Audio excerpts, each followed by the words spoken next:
Hello, everyone, and welcome back to Sports Live with Steve and Justin. How are you, Justin? I'm good, Steve. Thank you for having me. It's Monday at p.m., and as usual, we're here to talk about what's happened in sports over the last week or so. I love when it puts up a little thing, something went wrong. When, when you're broadcasting live, it doesn't tell you what it is. It just says something went wrong. But Yeah. anyway, it is what it is. I'm not really going to worry about it. Well, I can see you and hear you, so Yeah, I can see you and hear you too, and it's recording. So we have that going for us. What I usually do is I package it now because they process it. The live show, like YouTube processes it. They all go through it, and who knows what they do, but they don't really do anything. I go through and edit it and make it pretty and put it back out there. But anyway, here we are, a crazy weekend in the NFL again. It seems like, I want to say it's the NFL playing with the rules that has kind of gotten everybody a little crazy. But it also seems like and I said this last week and a week before and a week before, I've never seen so many teams unprepared, is the only words I have. Some teams have lots of penalties. Holding calls mixed. Maybe we're watching it closer than I ever did before. It seems like there's a myriad of that. But the shining star, the star on top of the Christmas tree, is the first game of the weekend, Thursday night, with the Giants and our good friend, who we don't know at all, Jackson Dart, and running back, what's his name? Cam Scatabo. Scatabo. I have trouble pronouncing his name. So, I mean, that was something to watch, wouldn't you say? It kind of restored my feelings about the NFL and football to watch them play with reckless abandonment and some kind of naivete, you want to say, like not realizing that they're running full speed into 300-pound guys and things like that. And everything went, and they played hard, and they won the game. Yeah, they really hung tough. I mean, it was a short week, so that plays into the preparation. I'm Right. still shocked that the NFL is continuing to roll it out there on Thursday nights, knowing that they're putting players in harm's way already with the CBA having lowered their time on the field and practice time and when they can actually put on pads and hit each other, which they don't apparently anymore during the week. Everything is a walkthrough and the time is limited. So to have to get on an airplane, travel to another country, adjust to the time change, I can't imagine that they had any time whatsoever to actually practice or even implement some sort of semblance of a game plan. The Giants seemed to just do what they did from the start with Scatabo, which was just RPO and smash Scatterbo right through the middle and Dart, leading the RPO offense, finding receivers on, not complicated routes. They're taking what the defense gives them, which is what they're supposed to do. Looking very much like a rookie who's progressing at quarterback from week to week. So that's a good sign going forward. I know there's a ton of more questions about the Giants and where they're really headed and coaching and the players and personnel and all of that. But so far, so good. They look good. It's a division win. Division games are tough. We talked about that last week that, maybe they had a chance because, they teams know each other so well. But I don't really think that we expected what we saw Thursday night. And that was, it was good for the fan base for sure. They were fired up after that win. Both quarterback and running back were fired up. Um, Defense seemed to play a little better. But Philly also, we've been saying all along, how good are they really? And it's not that I don't think they're good. I think they're good. I think we both think that. But like you said, the preparation plays a part in what it looks like on the field at game time. And Philly hasn't caught up yet to where we think they would be or how we think they should look. So the Giants stole one. They earned it, and kudos to them. Hopefully, they can build on it and keep the momentum going. But you can tell that they're they're lacking talent, and with Malik Neighbors out, someone's got to step up. It seems like the tight end, just like any young quarterback, is his favorite target. So we'll see. I mean, it's a progression. It's a weekly progression for these teams. And right now for the Giants, you hope that they can just stay healthy the rest of the season, see what kind of progress their quarterback can make. And you have to wonder about Scatterbo. How long can he keep smashing his brains between the tackles? And then he had the one play where he ran to the right, he got outside the tackle, and he just ran over some poor, helpless defensive back, just sent him into next. So it's ground and pound. It's smash mouth football. It's good to protect your quarterback, although he does run a lot, which they have to work on that because he can't be running for his life. I know he makes plays, but he's got to last. He's the franchise, so they have to find a way to tone that down and keep him upright and lateral and throwing the football down the field. I agree. But what I'm more surprised, and I shouldn't say I'm not surprised, I think it was the same thing last year, even though they won the Super Bowl, is the Eagles just seem they have no, I don't know what you want to say, focus. They have no team togetherness. It seems like they're playing this disjointed game with a whole bunch of people that have a load of talent and they're able to complete. And I, besides myself, when I say, why aren't they running the ball? I mean, I know they have offensive line problems, but the attempts are like 10. I mean, the Yeah, attempts are ridiculous. he's not getting enough touches. And you know what? What do we know? We know that give him enough times, he's going to break one. Give him enough times. I mean, he is that great Sure. player, right? That sooner or later he rips one loose. Yeah, That he's going to sooner or hit a home later run. he may. That's what great players do. Sooner or later they make a play, right? Yeah, I think it's a combination of things where the coaches know that they haven't practiced and they're leaving it up to the talent to make plays. And I'm talking about the quarterback and this dynamic wide receiver set. But the reality is if you're not running those plays in practice during the week, it's not going to be crisp. And to expect them to turn it on game day is unrealistic, in my opinion, no matter how good you are. And that I think also leads to what you said about how they don't look like they're playing together. These guys don't really practice together during the week. They have no camaraderie. This is I hate to say this, but this is the LeBron James generation of players where these guys grew up watching, I'm going to take my talents elsewhere. And it's not like the Michael Jordan era where players stayed where they were drafted and tried to win and took on the challenge of getting over the hump. Now it's, more so in the NBA, obviously, they have this super team mentality and there's zero loyalty. In football, you don't really have it that much. And you see guys, look at Odell Beckham. He's only 32 years old. He's been on 3 different teams. He's still available to come play like a mercenary, And which, he will yeah, before and the end maybe of the he year. will because I've heard some rumblings, but that's just where we live now, where the talent doesn't want to. They don't want to practice. They're just any excuse not to practice. They think that they have this entitlement to playing well because they have the talent. Whereas the generation prior, like I talked about Jerry Rice last week, he was doing things off the field to make himself better that attracted other players to do it with him. It inspired other players. They knew how hard he was working. He was a leader on that team. Where are the leaders of the team?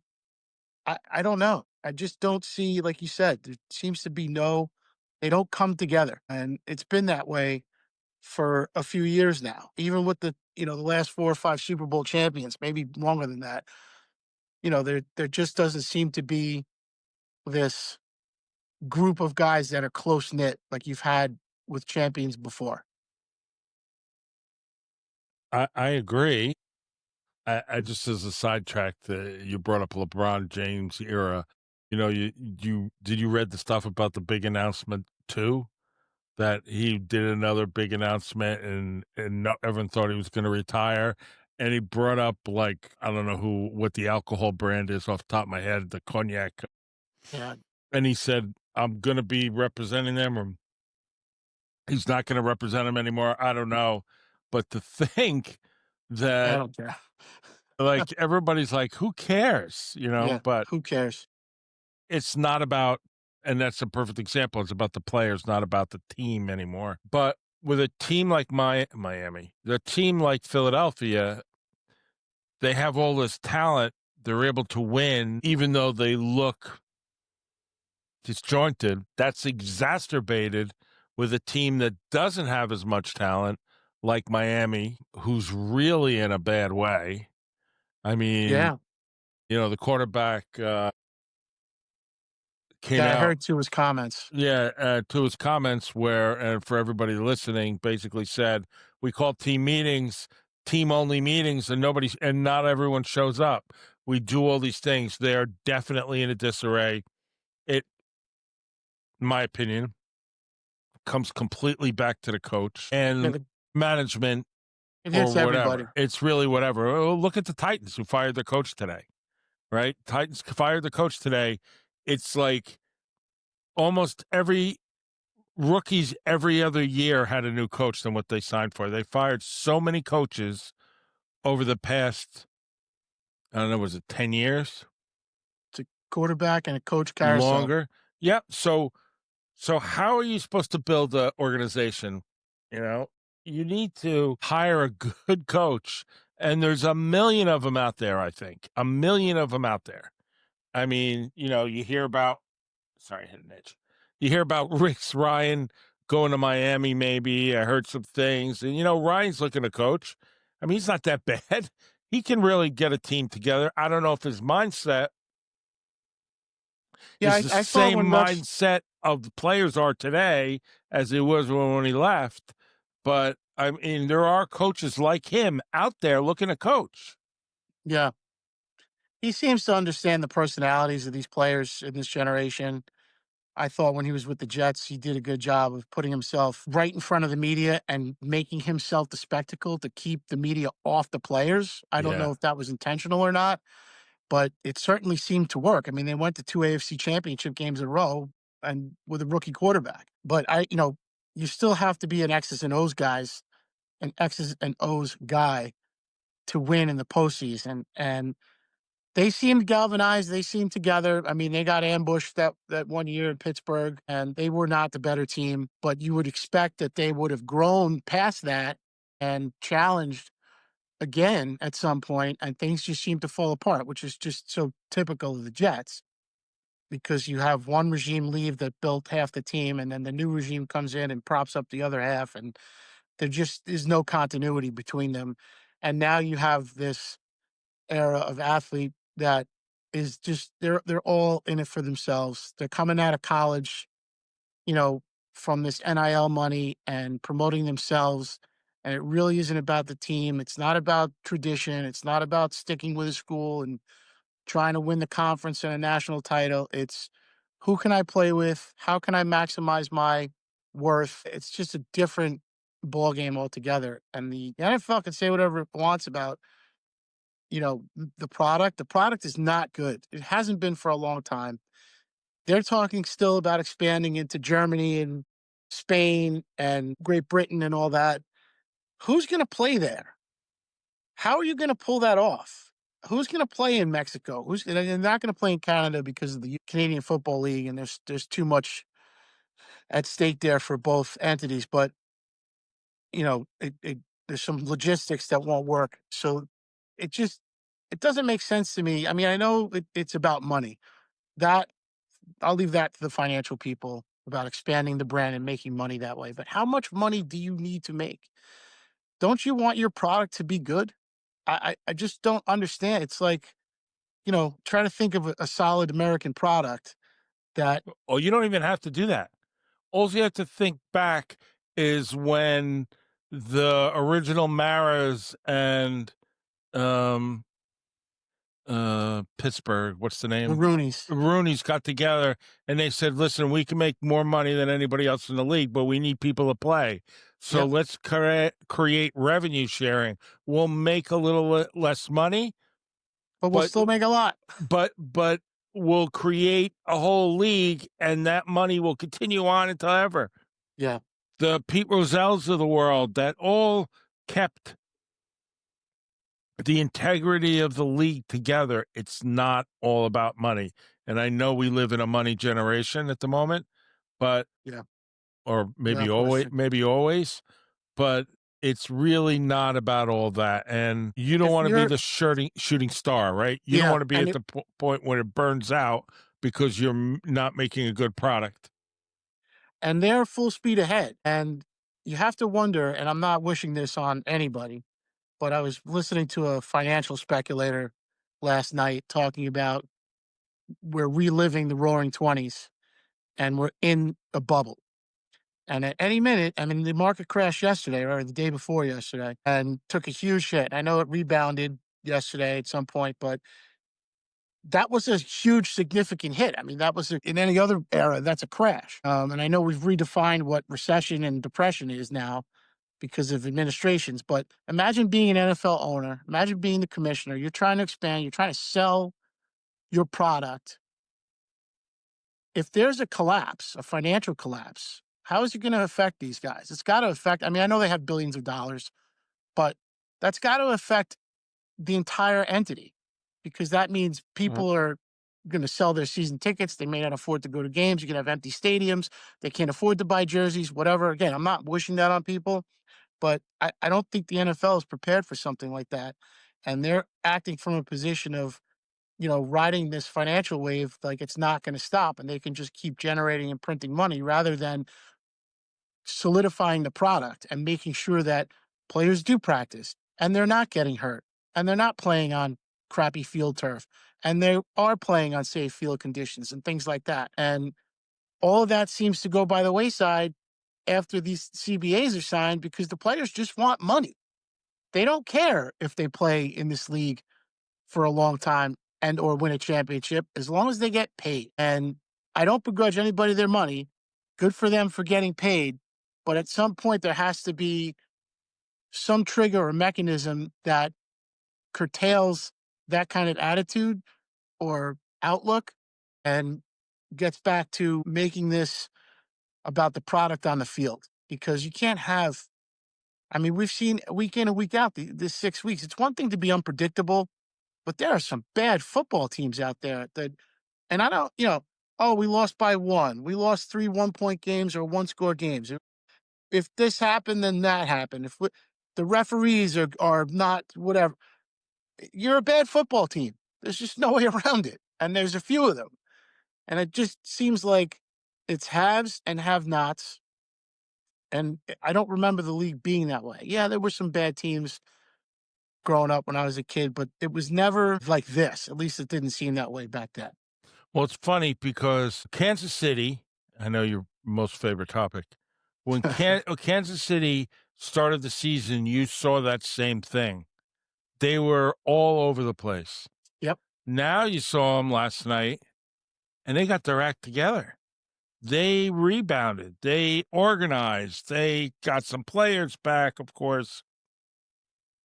I think they sold some Bitcoin and pocketed it into the referees, but they were much more crisp and efficient than Detroit. They were the better team on the field last night. I know there was a lot of talk about penalties and non-calls, But how many but non-calls could there have been? 2 or 3? well, if you go on Twitter, there was dozens. I don't expect the ref. Listen, it's not like calling balls and strikes where it's coming at you at 100 miles an hour. You're going to miss some of that for whatever reason. In football, I'd like to think the referees are a little better at judging. I mean, they have essentially one job, and you know where you're supposed to look, right? I mean, who's looking at the holding line judge? I mean, he's got 5 guys in front of him he's got to watch, but typically the tackles, right? Like if the blitzer's coming, you got to keep an eye at somebody grabbing him and dragging him down, etc. When it's bad, it looks really bad on TV. If they don't see it, they don't see it. But the if you watched that game last night and you thought the Chiefs won because of penalties, I really don't know what to tell you. Detroit dropped a fourth down pass that guy catches 99 out of 100 times. Amon-Ra St. Brown. And they had another play where I mean, they scored that touchdown and got called back on the Goff was under center. He tapped the center's butt and then he went in motion on the goal line. Right. That to me was, I mean, it seemed like the announcers were scrambling to justify why they called that. Well, I don't think any of them were trying to justify it. I didn't think they knew the penalty. I think somebody upstairs said, "Idiot, this is the penalty," and they had no idea. I think no one had any idea about that except the Well, officials, it would seem. they said after the broadcast that that's not a call from upstairs, that the officials got together and discussed it. So that means somebody had to see it. So why didn't you call it when you saw it? You know, it's things like that that make you question the officiating. So again, I don't think they could play 10 times and they'll probably split.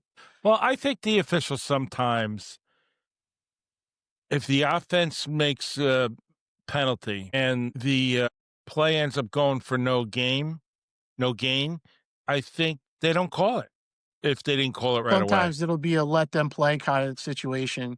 Right. However, the Chiefs got called for 0 penalties last night. I don't remember that happening. That was a big headline this morning. So, you know, there was one play where Kelsey was holding a guy. I mean, it was so obvious, and the play ran right past them, and they didn't call it. He also got that phantom pass interference call, which I still don't. You know, I think if that's another team, another game, they just let that go. Conversely, if you watch the Jet game, Justin Fields got sacked and had his helmet ripped off. The play was not whistled dead. He gets tackled. Luckily, he didn't get his head split open. And I'm waiting for the flag. How do you get your helmet ripped off and it's not a penalty? Right, because you can't You do can't hands. tackle somebody from behind and drag him down. You can't horse collar a guy. You can't. How is that not a penalty? You can't have hands to your head. Right. And the guy literally ripped his helmet off. So there's, I mean, maybe the officials were from London. I don't know. They didn't know the rules, but I don't think so. no, I don't think so either. Actually, You know, the English announcer was pretty good. I thought he was pretty knowledgeable. he did sound good, actually. Yes, I agree. It was listenable to for a change because sometimes these announcers get, you know, even the good ones like Well, he has that one guy with him. I don't know who he is. That you know, because I don't listen to those broadcasts so early in the morning sometimes. But he's always like, "Yeah, let him play, let him play, let him play."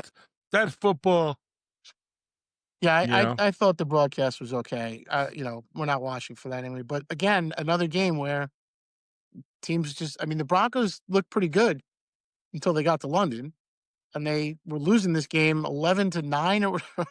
I mean, just, or 11-10. It was just such an ugly, ugly game. The Jets defense, everybody said how good they were. And I was like, yeah, but when they needed it to stop, they didn't stop, even though it was a very low scoring game. I'm not taking anything away from them. It's just typical Jets. By the way, the market went back 600 points today, so it went Right. 100, 800. So 6-1, 870, I think it was on the other I have to night. check So my portfolio and see if I'm back to even. yeah, well, mine doesn't exist, so it's not gonna. It didn't go anywhere. Yeah, Um, the Jets are seemingly, you know, I really feel bad for them. It seems like they're always a year ahead or a year behind where they should be in terms of who's coaching, who's quarterbacking, and they never seem to be on the right page. Forget about the same page. They're just not on any page at some point. And you have to wonder, everybody, you know, they're calling for Aaron Glenn is getting killed killed, in the New York media. killed. Who are you getting better than Aaron Glenn? Right. I don't know why they're so harsh because who did you want to coach this team? If he wasn't the guy, I don't remember people coming up with names other than Rex Ryan coming back. And I don't think that was a reality. Oh, And I don't think they were going to pick Rex Ryan. They no, don't want that. they certainly weren't going to pick him after they hired Tannenbaum's agency to hire the coach. So, or to tell you who to hire. Absolutely. Right. So that I wasn't going to work.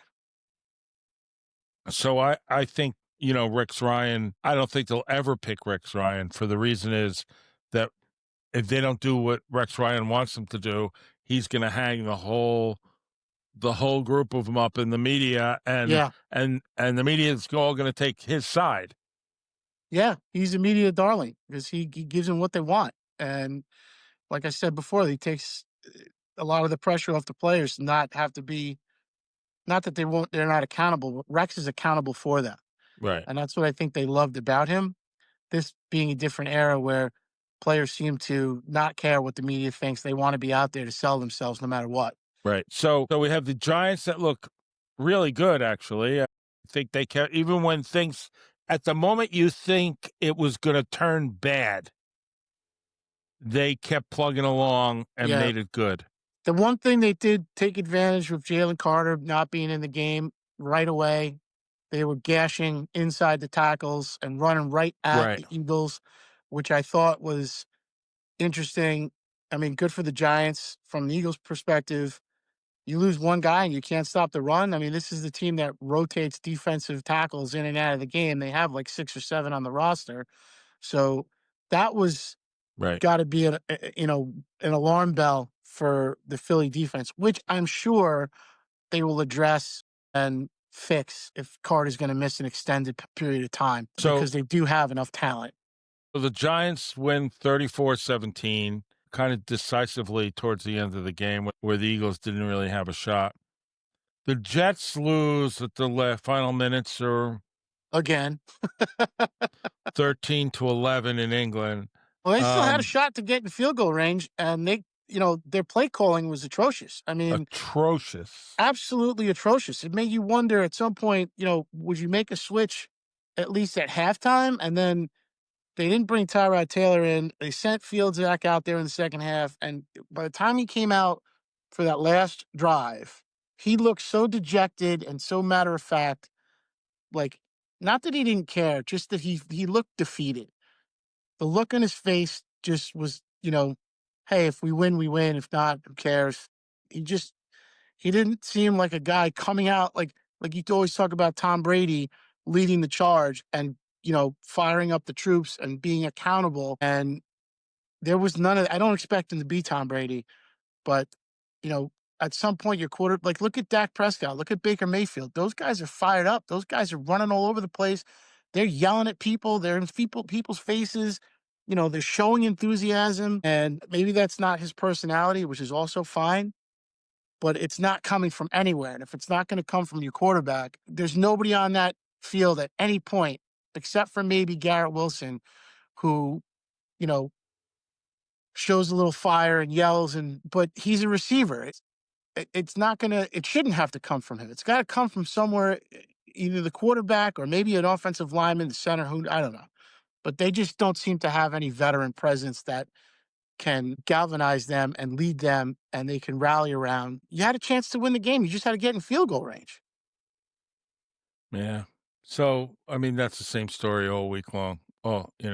So the other Yeah. team that I think nobody's talking about and should be talking about, and that is the Seahawks. They beat the Jaguars 20-12. Um, I Yeah. think the Seahawks have possibilities. I mean, they have The Seahawks have a lot of talent. I mean, Darnold is playing within himself. right. Their defense is formidable. I don't think they're great, but they're not terrible at all. They're in these games. They can play with anybody. They travel well for a West Coast team, which is a hard thing to do a lot of times. Obviously, they have probably a bigger home field advantage than anybody except maybe the Chiefs when their crowd is in the game. But they're every bit of a playoff team at this point, and certainly in consideration for challenging even the Lions. If you think, or the Packers, maybe on paper it doesn't look that way, but on the field it certainly looks that way. And then you have the Chargers beat Dolphins, and we talked a little bit about that, how bad they look through, you know, Tua through a lot of the Yeah, interceptions and just in a total disarray. Tua's comments really kind of made me think that you know this is it for him there. If you're a new coach and you come in there, you're going to want your own quarterback. You're not going to put your job future on him.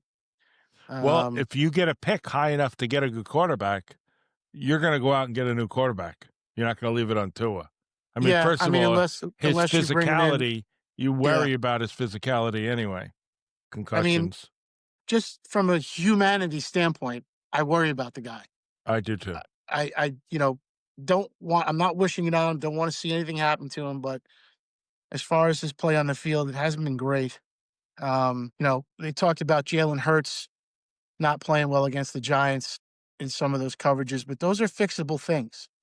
It's not like he was inaccurate. I mean, he did throw that almost pick six, but he misread the defense and should have thrown the ball, over the middle of the field. There were two open receivers on slant routes, but Right. Tua is not even he's not connecting. I know they lost Tyreek Hill, but they still have talent on the offense.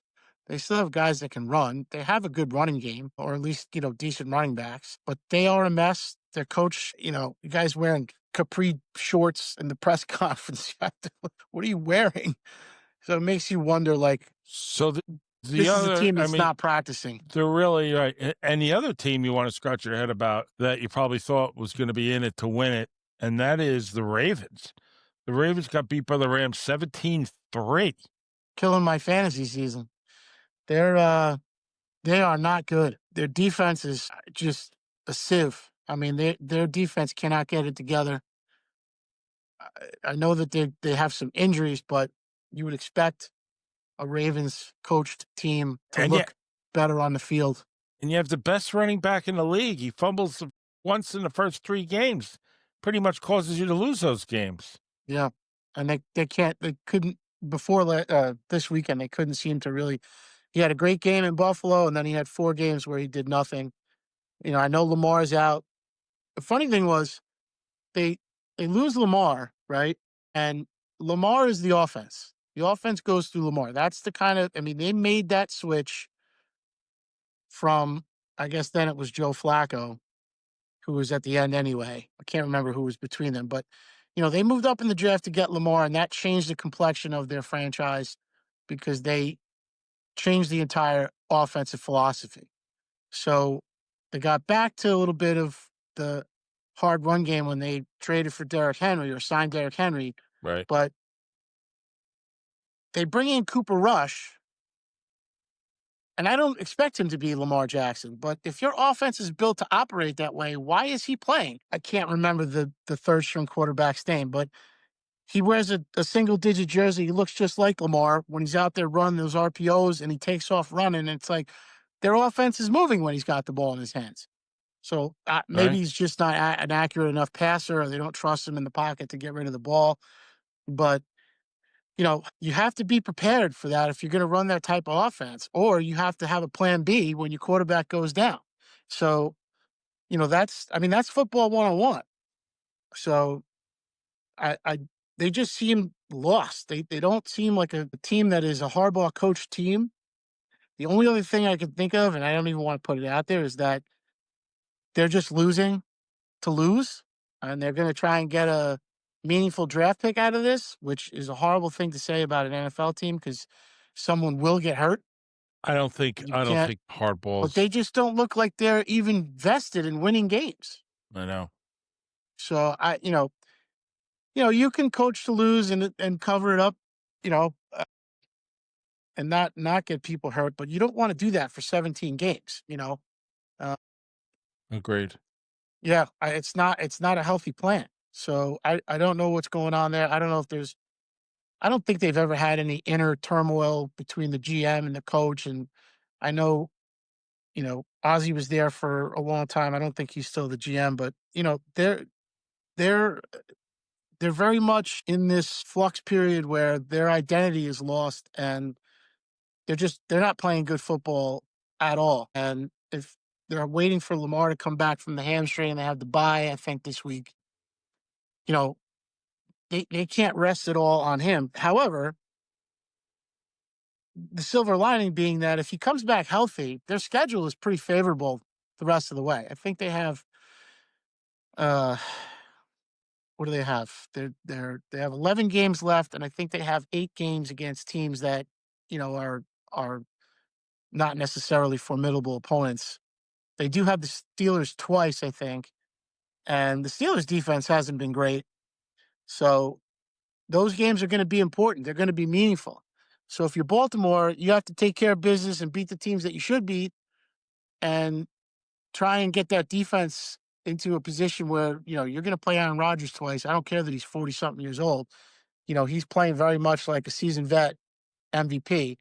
Not saying he's going to win the MVP, just that that Steelers offense is coming along every week and getting a little better every week. And they've got some injuries, and they seem to have overcome that. And they're obviously a well coached team. So those two games are going to be very interesting to watch because they will decide not only that division, they might decide the conference. Right. So then you have, whoops, I hit my button here. Where did we leave off? Ravens. You had the Vikings and the Bears, and the Vikings win again. They win again without JJ, right? Wait here. Sorry, I closed my thing. Nope, that's all right. Uh, I'm staring at it myself. I can't remember who they played. so back to the next game I had on my list was Indiana Jones. Oh, I wrestled with that when I was making my FanDuel picks if I wanted to play Jones or Bryce Young in Carolina, and I just couldn't put it on Daniel Jones, and I played Bryce Young, who played well and unfortunately threw a pick, but they won the game. But Indiana Jones rolling right along. I mean, he's got them believing in him. Every week he comes out, he just plays his game. Looks very much like a seasoned vet who is in Right. control at all times. He's not running for his life. You know, they're not getting at him. I don't know that they've played anybody yet with a fierce pass rush. Maybe they played the Browns yet, but you know their defense is coming 31-27. along. The Cardinals are, who the hell knows what's up with the Cardinals? I never could figure out what's going on with the Cardinals. I mean, I don't even know why they have a team. So let's skip off them. So then you have the Panthers and Cowboys. Carolina pulls it out. Carolina, let me tell you, I mean they came they came to play for sure. Uh, that wide receiver had no touchdowns coming into this game. He caught two. I call him the Ted offensive. I mentioned Bryce Young before. Their running back Dowdle that used to play for the Cowboys. I mean, he looked like Priest Holmes. He looked like a world beater. He was just pounding it in there and running into guys, running guys over, running away from guys. I mean, he came to play. He talked before the game about they better strap up, and he delivered. So kudos to the Panthers because it's another team. They're kind of like the Cardinals. You don't really know what you're going to get, and they seem to be holding their own. They're coming along nicely, and that's a big win for them over the Cowboys. Right. And the Cowboys, And a big loss for the Cowboys. I huge loss for mean, the Cowboys because that, you know, you win that game. The Eagles just lost. You have it all right in front of you. Not to sound like Aaron Boone, but you're putting yourself in a position to compete still for the division. And they really wet the bed there because it's starting to look like again we have talent, but are we playing to win this week or not? And it's almost like they don't look like they're playing to win. They don't look like they're vested in winning these games. Maybe Dak does, maybe Pickens does, but clearly they're suffering on defense. It makes you wonder how good their defense really was, even when they had Micah Parsons. And I think it's starting to show now. But Pickens played well with CeeDee Lamb out. So now that's going to create a stir, obviously, in Dallas. Do they want to trade CeeDee Lamb because of the contract and blah, blah, blah? And we get somebody else in here and it's Jerry. And, if they don't win, those guys might be on their way. So who so knows? so then you walk into the other team of the week kind of thing is you have the Patriots and the Saints, and the Patriots keep getting better. Yeah. So Drake, Good coaches yep. train good players, and those players keep getting better every week. They're getting better every week. Drake May is progressing nicely. Something that I think, you look at is their number one wide receiver is Stephon Diggs, but he's not getting the ball like a traditional number one. But Right. he still carries that number one weight because he is good. So defenses are playing him as the one to take him away from Drake May, and Drake May is finding second and third receivers on his progression, and that's what you're supposed to do. So he's playing good quarterback right now. He's Right. not trying to force anything. He's seeing the field. He's making his reads. He's accurate with the football. I mean, the Saints are not a good football team, so I'm not trying to make the Patriots sound like the world beaters again. but they are, like you said, they are well coached, and you have to beat a team like that if you're the Patriots. You can't come out flat, and they went out there and they delivered. And kudos to Drake May for continuing to progress and looking like somebody who knows how to run an offense. And the coach seems to be really have control of that team. Yeah, the coach is definitely in charge, and he's got them ready to play every week. They are prepared. They're, it seems like they have plan B if it arises. They don't just get caught with their pants down and fumble through, the second half if things don't go their way. They're they're a team that fights, and I think there's probably some, you know, sentiment, anti-Belichick sentiment from not from the players because I don't think any of them were even there when Belichick was there. Maybe some left over, but um, they're they want to establish themselves. They want to separate themselves, and I think this is a new era of Patriots football, and they've embraced that. And they're really not living in the Belichick shadow that they were living in for the past few years since he left and Brady left and all that. They have their own identity and they're building on it. And, you know, you have to figure the way the Dolphins are playing. Obviously, the Jets stink. That Buffalo's got to be looking over its shoulder at some point thinking, man, we got to beat this team to put them away. And they're going to be formidable going forward. Right. So another team that you have to realize that they're here to play, and we mentioned them briefly, is the Steelers. They beat the Yeah, Browns 23-9, and Browns, as we said in the past, has a pretty good defense, and the Steelers came to play. And absolutely he's came to got play. that team cooking on all cylinders. No doubt about it. No doubt about it. He has, he's a coach that's prepared. He's a no nonsense guy. I'm sure players don't come late to meetings in Pittsburgh, I bet. and if they do, they probably get an earful or they don't play. He's not afraid to get in players' faces, but he also is very supportive of his players. He's not the kind of guy that blames players and yells and screams at them and then doesn't support. Like when they do well, he gets right in their face and slaps them on the helmet and yells at them and good job. And he knows how to handle his players, and that organization knows football players. They always draft well.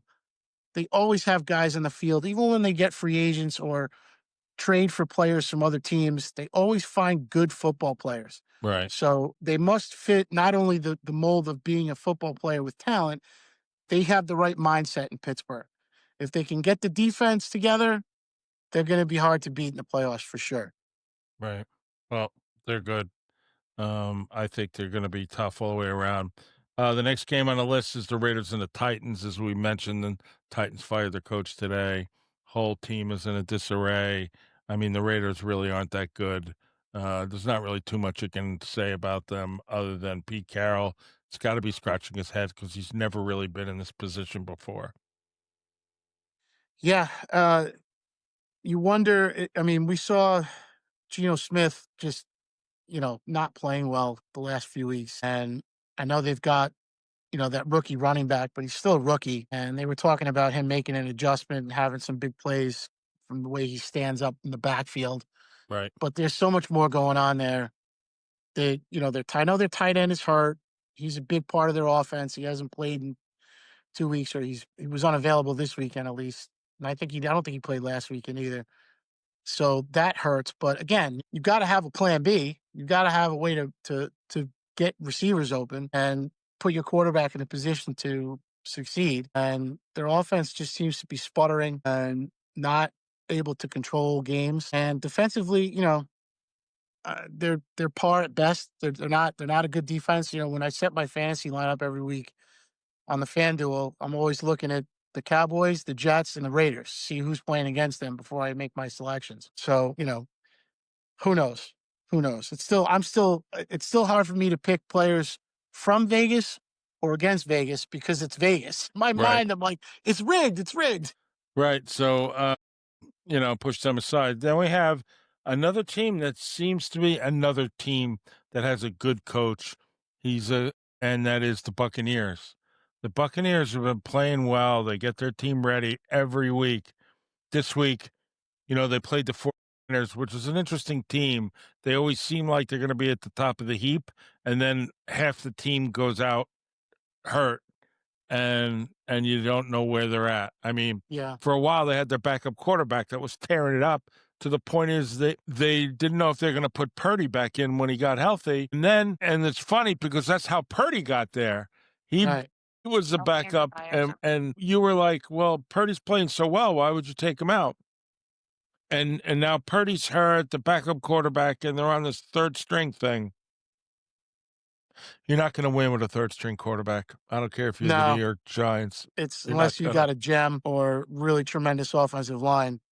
Um, and not knocking them, but I don't think they're that tremendous. But the Buccaneers are prepared. Every week you see them prepared, and every week they win. And I don't know, what are they? 5-1? Is that what they Yeah, they're are? 5-1, I think. So, I mean, that's it. Todd Bowles, I remember when, he became the head coach of the Jets, and that was his first coaching job. And I remember the high praise that he got from people like Mike Francesa, uh, and other, coaches from his era when he played, about the character of the man and, the integrity that he has as a human being. And all those things are nice, but they do matter. And, he seems like such an even keeled guy, Oh, a no yeah. nonsense guy. He doesn't get too high, he doesn't get low. You can tell when they lose, he's pissed, but he doesn't really let it out. He doesn't take it out on anybody. He's not very animated. And I'm not knocking him. I like that stuff about him. And it's nice to see him on the front end of a winning team heading into the middle of the season here with a quarterback who's, I mean, Baker made that play yesterday on third down near the end of the third quarter where he scrambled. I think it was like 17 yards. He thought he was cooked and sacked, and he comes out of it and he makes this crazy run. While he's running, he's got the football in one hand. He switches to the other hand. He pushes a guy away. He spins. He leaps. He sticks the arm out for the first down. I mean, he's playing great. Just really playing great. I mean, he was rated, I think, last week after the Monday night game. So on Tuesday, they went through the top rated quarterbacks, and he was number one. Yeah, And you think about the quarterbacks in the league, that's pretty impressive. I saw a stat about him. He's thrown double the amount of touchdown passes over 20 yards than anybody else in the league this year. That means something. I don't know if it does or not, but he's accurate with the football. He's not making many mistakes. He's using his legs to get out of trouble when he has to. He's not a run first quarterback. He adds that element where teams just don't know seemingly how to defend it, because you're not going to spy Baker Mayfield. You just, you want your front four or five guys to contain him and not let him get out of the pocket. And he gets out of the pocket and goes. All right. So So here are the standings. I mean, I know we didn't go over some of the games yet, but here are the standings. Eagles are 4-2, Commanders are 3-2, Cowboys are 2-3, Giants are 2-4. I mean, to say it's not an open division, it absolutely is. I think it's Packer tighter than we see right. them. Packers are 3-1. Lions are 4-2. Excuse me, Cowboys are 2-3-1, by the way. Lions are 4-2, Vikings are 3-2, and Bears are 2-2. Yeah, very much Buccaneers, no, wide nothing open. there. Buccaneers are 5-1. Panthers are 3-3. Falcons are 2-2. Saints are 1-5. Saints. I really would like to see the Panthers fight their way into the playoffs. You have to wonder, now that they beat the Cowboys, how much that tie with the Packers is going to play at the end of the season, and whose I favor it's going to agree. play in, because that's it's not a loss, but it's takes away a win. So it'll So, be interesting to see how it plays out for sure.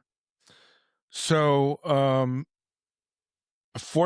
Seahawks, and Rams are both tied at 4-2. And the Cardinals are 2-4. And the Packers didn't exactly. I mean, I know they won, and they won by more than a touchdown, I think, but they didn't. They didn't exactly look like a team coming off a bye that was. You know, I would expect. I thought they would come out and score. 28 or 35 points. Um, because who'd they play? Cincinnati, right? And they're down. And I know Flacco's there now. Yeah, Um, but they only won the game by 9 points. I mean, some garbage time there, but I would have thought that they would have been better prepared than they looked in that game. Really thought that their defense would not let up that many points. So they have some question marks, Green Bay. right. They're going to be fighting for that division at some point. You would expect them to have taken a step forward when they got Micah Parsons, and they're still very much in the weeds in terms of who we think they are and where they really are. And Detroit's in that division, and Detroit is seemingly, I mean, they're the class of the division at this point. But So Chicago's tonight'll be a big deal for Chicago. Both those teams will be a big game because that's where things went south for Caleb Williams last year right. after the Redskins game. So I'm sure they have a chip on their shoulder coming into tonight. And the Redskins, I think they're just looking to stay healthy and get out of there with a win. So this game tonight, we'll see how it goes. I think it's going to be like rock and sock and robots. I agree. I But think it'll be a dogfight. so let's look at the AFC for a minute. In the AFC, you have the Bills 4-1 because they're playing tonight yet, right?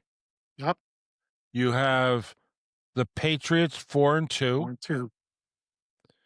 Then you have the Dolphins 1-5 and the Jets 0-6. You can write them off. It's going to come down to like I said before, the Bills looking over their shoulder at the Patriots and taking a look at the schedules. I'm sure the Bills' schedule might be harder in terms of who they play outside the division. So, the Patriots are poised for, a run, and they already lost to the Patriots.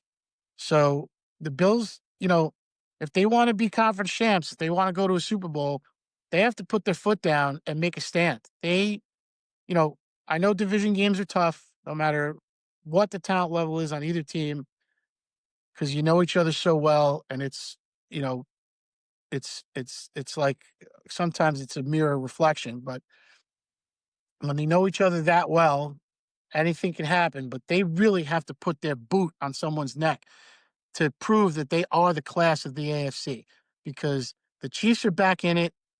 The Patriots look like they're formidable.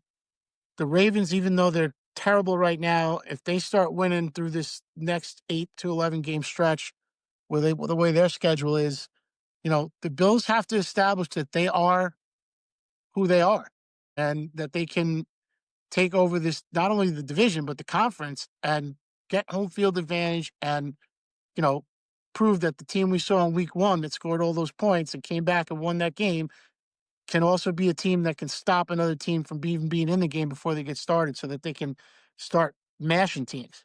So they've got a tough schedule ahead of them. So AFC North, Steelers are 4-1.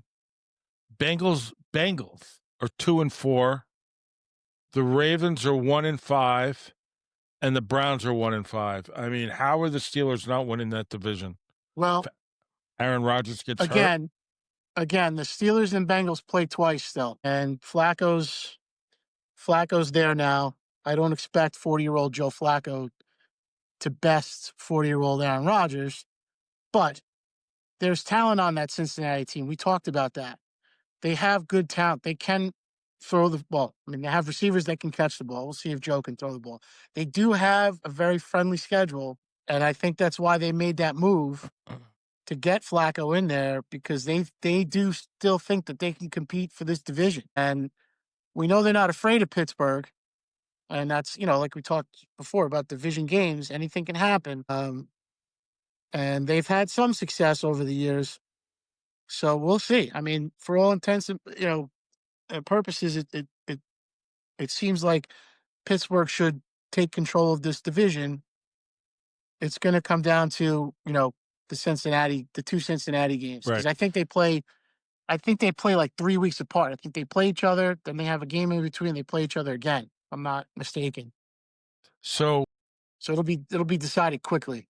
right. So you have AFC South. You have Indiana Jones. He's 5-1.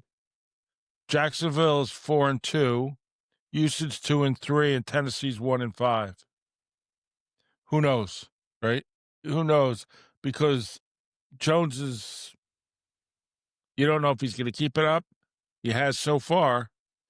And then you have the West, which is tie the Chargers in Denver at 4-2, and Kansas City's 3-3, and they've really come together. I mean, they're not the same team they were in week one, that's for sure.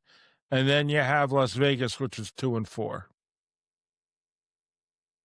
I think it sounds a lot closer than it is. The Chargers kind of struck gold with their backup running back this week who looked good, but they still had to go to the end of that game to beat Miami, and they needed a field goal at the end to do it. So, you know, I don't know if I know they're prepared, right? It's a Harbaugh team. I know there's no stone left unturned when it comes to preparing for these games. Right.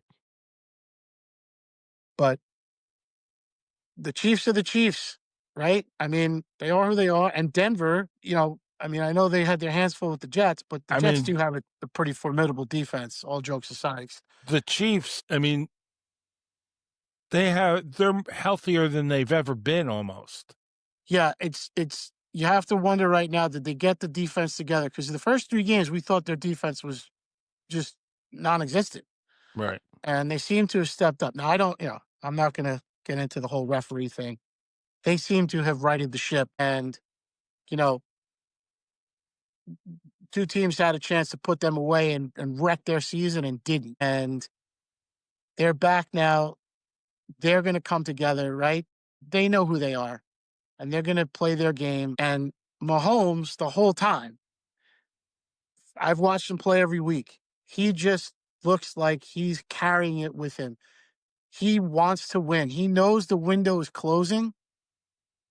He knows Kelsey's not going to be there much longer, right? All this talent that they have coming and going, and who's staying, and who's this, and the guy's coming off suspension, and they've got a third string running back that that's looking to get time. You got Kareem Hunt, who seemed to have got the message last week. Pacheco, same thing. They looked like they were running a little harder.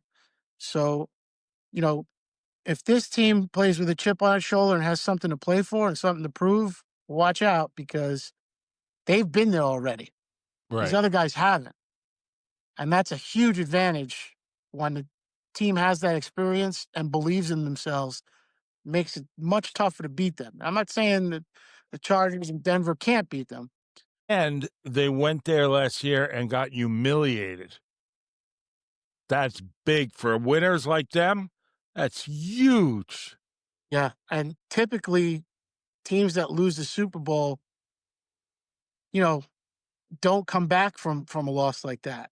And for them to be relevant right now, I mean, listen, I can't imagine anybody who wants to play them, but if you want to be the champ in that division, you're going to have to go through Kansas City. I mean, we talked about at the beginning of the year that we thought Philly and Kansas City were still the two most talented teams in both divisions. That who was gonna take over the AFC? The Bills, the Ravens. Well, it's not the Ravens, right? I mean, like I said, their schedule is favorable coming And going forward, but The Bills start. They're playing tonight. Matter of fact, they're playing Atlanta. yeah, So they started out that way, and they looked a little weak last week.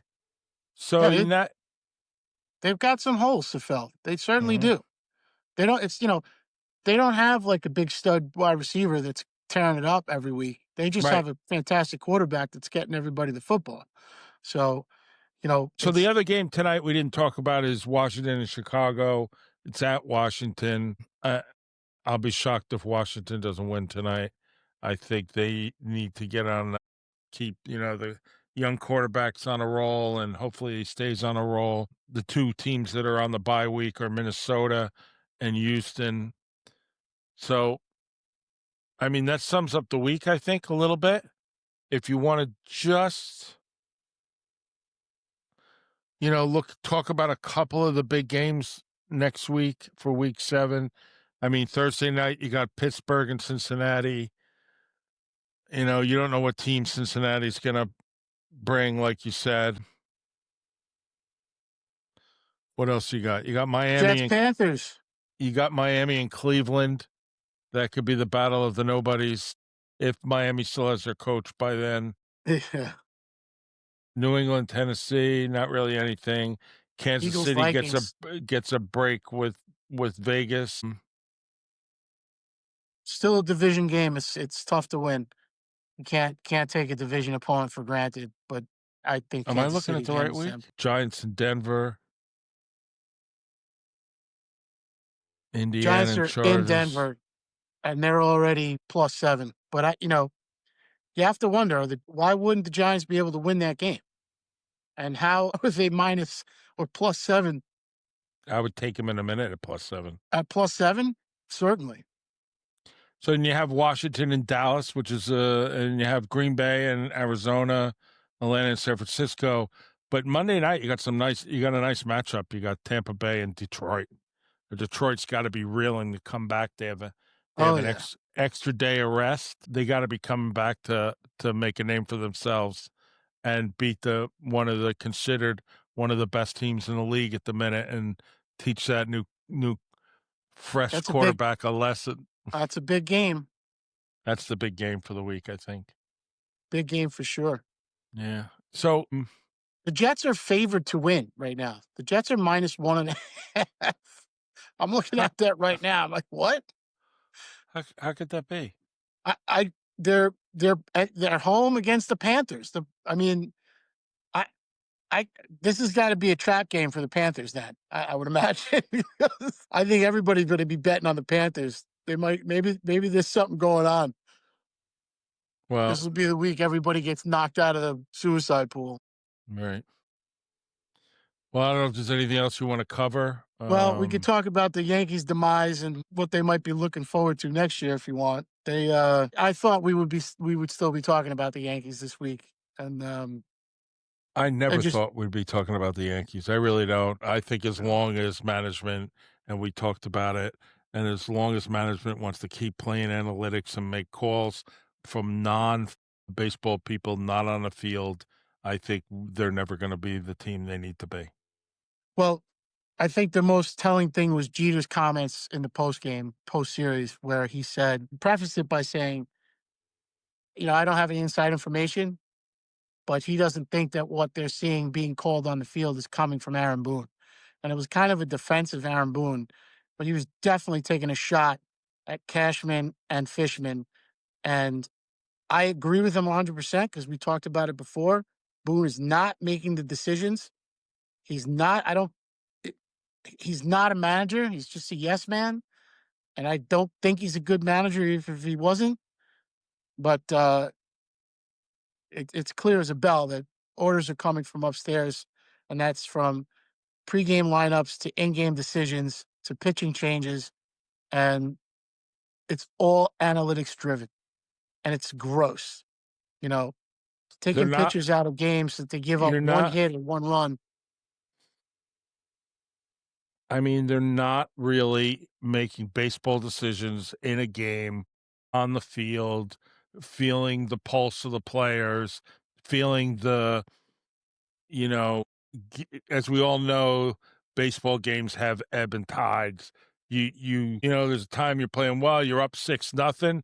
All of a sudden, one thing happens, and you say to yourself, "Uh-oh, they're in trouble," and they're still down Yeah, the same 6 runs. But things start to happen and start to go the other way. And next thing you know, they lose the game 7-6, right? yeah. And you say to yourself, here was the pinnacle event that started the momentum going the other way. And that's the way baseball is played, and that's the way it works. Boone has a contract through 2027 where he makes $15 million over 3 seasons. He made 4.5 million in 25, 5 million in 26, 5.5 million in 27. He had gotten a 2-year extension. So, you know, And they're not gonna fire him. We're stuck with him. They're not gonna Hal's not gonna spend money. He's not gonna do it. And if they don't get better on paper, they're just not a good baseball team. I'd like to think that they go out and make some free agent signings and trade for some players to put a better product on the field, but it's unrealistic at this point. They had their chance the last 4 or 5 years. They didn't do it, and it shows. I mean, look at the teams that are still in the playoffs and look at the teams that are home. The Yankees are just not. I mean, the Dodgers are a buzzsaw. I know we talked about. I was kind of hoping Philly would win, and I talked them up a lot. But the Dodgers are just, you know, they're loaded. They are absolutely loaded, and we're used to seeing the Yankees be loaded, and it's just not the same. It's not the same Yankees. It's just not. They've acquiesced to analytics and stats and all that metrics driven stuff, and crap. it is. It's not built for the postseason. They're built for a regular season where they can win enough games to get in the playoffs, but they're not built for a short series in the postseason. They're just not. And people say, "Well, Cole was hurt, and this guy was out," and you know, what's the excuse? Judge hit 500. I mean, what else could the guy do? I know he's taking a beating for his playoff performances, but they're the Yankees. They should be able to win whether he's on the field or not. I'm not taking anything away from him. It's just, it used to be if somebody was out, somebody stepped in and filled the role to whatever degree. And I know he's playing hurt. I think we all know he's playing hurt. He's got the elbow issue, and he still hit 500 in this postseason. And it was nice to see. I was at the game where he hit the home run. The stadium went absolutely bananas, and he deserved that moment. And I'm glad it happened for him. You know, but they were even losing that game. That was a game tying home run. But they are not gonna regain the heart, the passion. They're not gonna get, as long as it's run by numbers, you're never gonna have that baseball passion that makes you win. I agree. I agree. And I think we should leave it at that. I mean, we've been harping on these Yankees. We don't agree. They're not gonna do anything. If they do, we'll be shocked, and if they do, we'll start talking about it. Yeah, it's disheartening because you see it coming, but I'm not giving up on them. I'm still going to root for them, unlike the Jets. All right. All right. I I think won't we be leave it burning my there this. pinstripes anytime soon. Yeah, well, we'll get into the when the Jets really blow up. It's hard to believe they haven't happened again.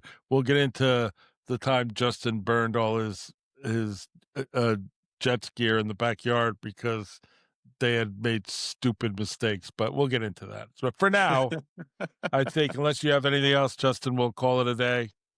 No, that's it. That's All all I right. got. Thank you, everybody, for watching. I know some of you are watching out there right now, and I appreciate it.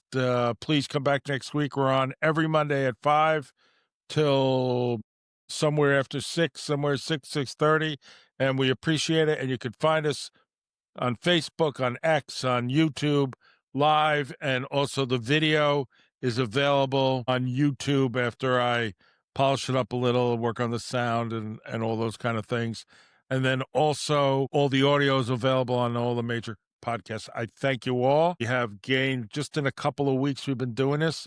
We're on week 5, so maybe we're on week 6. Maybe we did 7 weeks, 2 weeks before we started doing football.